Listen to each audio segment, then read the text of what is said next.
Hello guys, നമുക്കിന്ന് സ്വാദിഷ്ടമായ ഒരു വെജിറ്റബിൾ കട്ട്ലേറ്റ് എങ്ങനെ ഉണ്ടാക്കുന്നത് നോക്കാം. അതിനു വേണ്ടി ക്യാരറ്റ്, ബീട്രൂട്ട്, ഉരുളക്കിഴങ്ങ് ഇത്രയും നമുക്ക് കുക്കറിനകത്തിട്ട് വിസിലേൽപ്പിക്കാം. അതിലേക്ക് നമുക്ക് ചീനച്ചട്ടി വെച്ചിട്ട് അതിലോട്ട് വെളിച്ചെണ്ണ ഒഴിച്ച് ഇഞ്ചി, വെളുത്തുള്ളി, പച്ചമുളക്, കൊത്തി എരിഞ്ഞ സവാള ഇട്ട് കറിവേപ്പിലയും മല്ലിയിലയും കൂടെ നമുക്ക് ഇട്ടിട്ട് ഇതൊന്ന് വരട്ടിയെടുക്കണം. നമ്മളൊരു 4-5 കഷ്ണം ബ്രെഡ് എടുത്തിട്ടുണ്ട്. അതിന് നമുക്ക് ഞൊടിയിടയിൽ പൊടിച്ചെടുക്കണം. ബ്രെഡ് പൊടിച്ച് നമ്മൾ മാറ്റി വെച്ചതിന് ശേഷം നമ്മളുടെ ആ സവാള കൂട്ടൊന്ന് വശക്കി എടുക്കണം നന്നായിട്ട്. അതിലേക്ക് നമുക്ക് കുറച്ച് ഉപ്പിട്ട് കൊടുക്കണം. ഇതൊന്ന് വശന്ന് വന്നതിന് ശേഷം ഉപ്പിട്ട് കൊടുക്കുക. ഉപ്പിട്ടിട്ട് അതിലോട്ട് നമുക്കിനി പൊടികളിടാം. മല്ലിപ്പൊടി, മുളക് പൊടി, കുറച്ച് കുരുമുളക് പൊടി, കുറച്ച് മഞ്ഞൾപ്പൊടി. ഇത്രയും ഇട്ടൊന്ന് മിക്സ് ചെയ്യണം.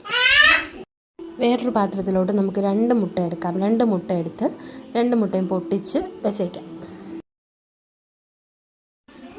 നമ്മുടെ മസാലക്കൂട്ടെല്ലാം നമ്മളത് മിക്സ് ചെയ്തു.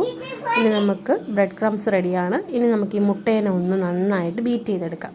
ഒരുപാടിട്ട് പതയ്ക്കണമെന്നൊന്നുമില്ല കേട്ടോ, നന്നായിട്ടൊന്ന് മിക്സ് ചെയ്താൽ മതി. ഇനി നമ്മൾ കുക്കറിൽ വേവിച്ച് വെച്ചിരിക്കുന്ന ആ വെജിറ്റബിൾസ്, പൊട്ടറ്റോ, ക്യാരറ്റ്, ബീട്രൂട്ട്, ഇത് നമുക്ക് ഈ നമ്മുടെ സവാള കൂട്ടിലേക്ക് ഇട്ട് കൊടുക്കാം. വശന്നിരുന്ന ആ സവാളയും പൊടിയെല്ലാം കൂടെ മിക്സ് ചെയ്തതാണ് കേട്ടോ നമ്മൾ.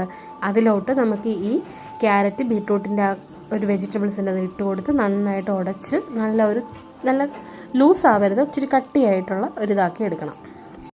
ഒരു ചീനച്ചട്ടി വെച്ചു, നമ്മൾ എണ്ണ ഒഴിച്ചു. കട്ട്ലേറ്റിൻ്റെ സൈസിന് വേണ്ടിയിട്ടുള്ള നമ്മൾ ഉരുട്ടിയെടുത്തു. ഇനി നമ്മൾ ഫസ്റ്റ് മുട്ടയിലാണ് കേട്ടോ ആദ്യം മുക്കുന്നത്. മുട്ടയിൽ മുക്കിയെടുത്തതിന് ശേഷം ബ്രെഡ് ക്രംസിലിട്ടൊന്ന് കോട്ട് ചെയ്തെടുത്തു. ബ്രെഡ് ക്രംസിലിട്ടൊന്ന് കോട്ട് ചെയ്തെടുത്തതിന് ശേഷം നമ്മൾ ഉപയോഗിച്ച എണ്ണ സൺഫ്ലവർ ഓയിലാണ് കേട്ടോ.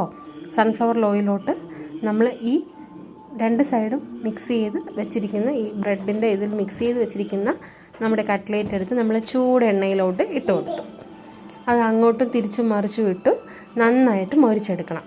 ഇതേമാതിരി നമ്മളൊരു ടിഷ്യൂ എടുത്ത് വെച്ചിട്ടുണ്ട്. ടിഷ്യൂവിലാണ് കേട്ടോ ഇടുന്നത്. ആ എണ്ണ എത്രയും അതിൽ പിടിക്കും. അപ്പം അതിന് വേണ്ടിയിട്ടാണ് നമ്മൾ ഈ കോരി എടുത്ത് ടിഷ്യൂവിലിടുന്നത്.